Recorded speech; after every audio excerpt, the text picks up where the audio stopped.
Does any good come out of conflict? Yes. And here are some things for you to consider. Old forms, attitudes, ideas, old ways of thinking and acting become clarified and rise to the surface. So when a conflict comes, it'll show us exactly what the condition is. What is giving rise to this? What is our belief system that's giving rise to this conflict? So you're going to look inside of you. When you face a conflict personally in your life, find out, what is it in me that I believe in, that I want to act, that I want to do, that I need to clarify? So everything comes to the surface. And the next thing is we learn how to use our minds. As long as we emotionally react and physically thrash about, we are not going to solve the conflict. So it helps us use our brain. Let's think about it. Let's meditate on it. Let's talk about it. So it makes you unify with other people, bring out your mental nature and start thinking. The next thing that is really important, it separates darkness from light. You immediately find out people who want to keep things in the dark versus people who want to bring it out into the light. You immediately find out inside of you, what is it that I'm keeping in the dark that I don't want to face, and what is it that I need to face? Do you see that? And it makes you courageous to face the light and remove the darkness from inside of you. Number 3, it brings about new ideas and new ways of thinking and acting. Boy, it's so hard, but this is what happens. Look at where we were as a humanity 100 years ago and where we are now. It awakens the good in the hearts of people and organizations. Anywhere, for example, there's a physical disaster anywhere in the world, people respond with their hearts. They write checks, they volunteer, they give money, they give food, they give blankets, they give medicines. So conflict opens our heart. When you see somebody wounded and hurting, your heart just opens. You stop asking what religion they are, what color they are, what school they attended. You just don't ask. You don't care. Your heart opens and you start unifying with human need. Do you see how important that is? So when conflict comes, our obstacles are removed because the heart makes the energy and the tremendous generosity of our hearts actually start flowing out.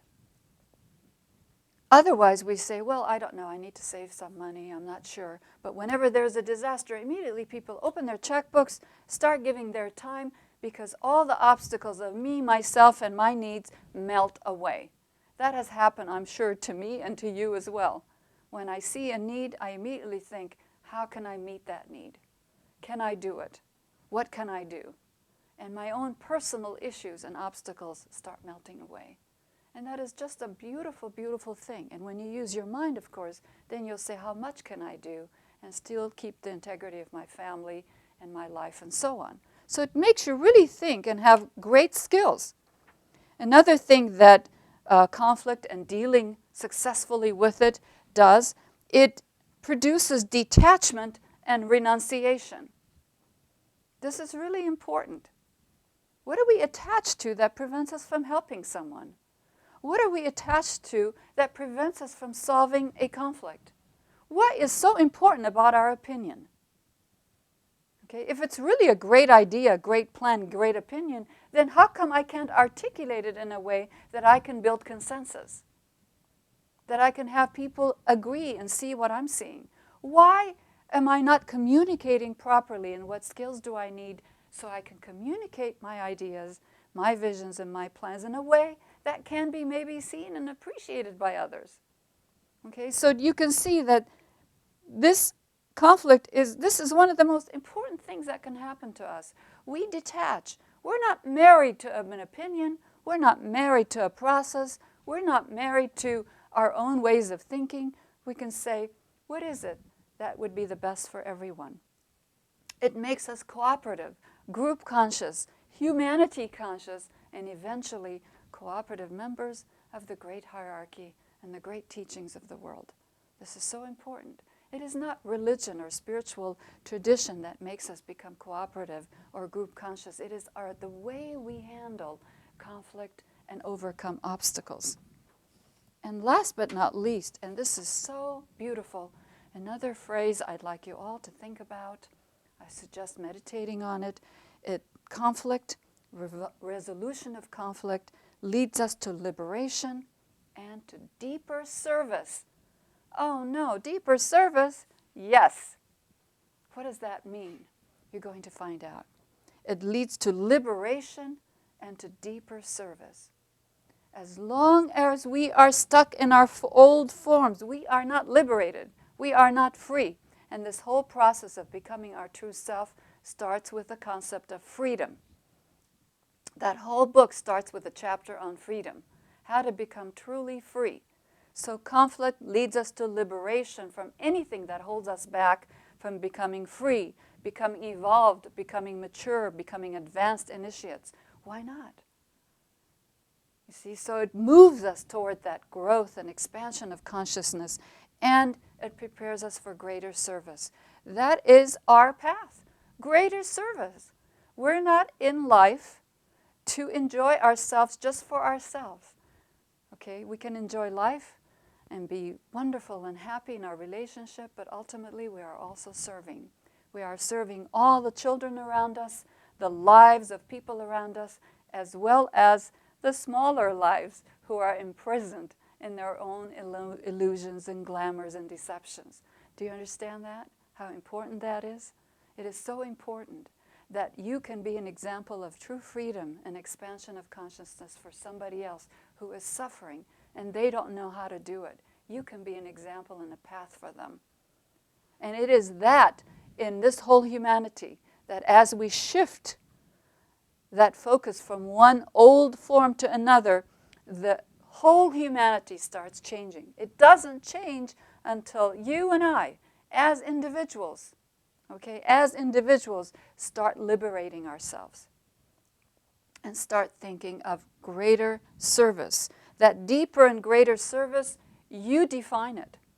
Nobody can tell us how to serve, where to serve. You define it, but know that you have to be serving. Why is that?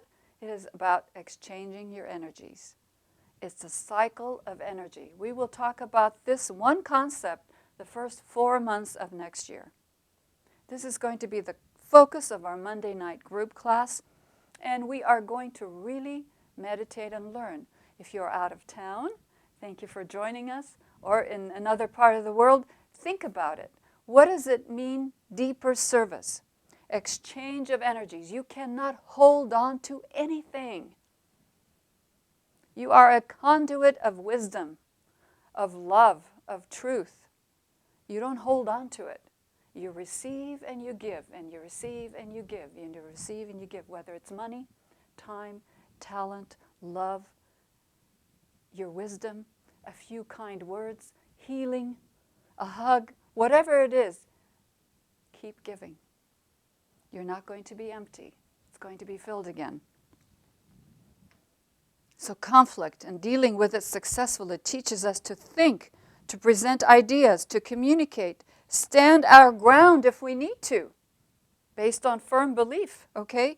And resolve problems in order to unify and expand all of life. All right? Look how beautiful conflict is.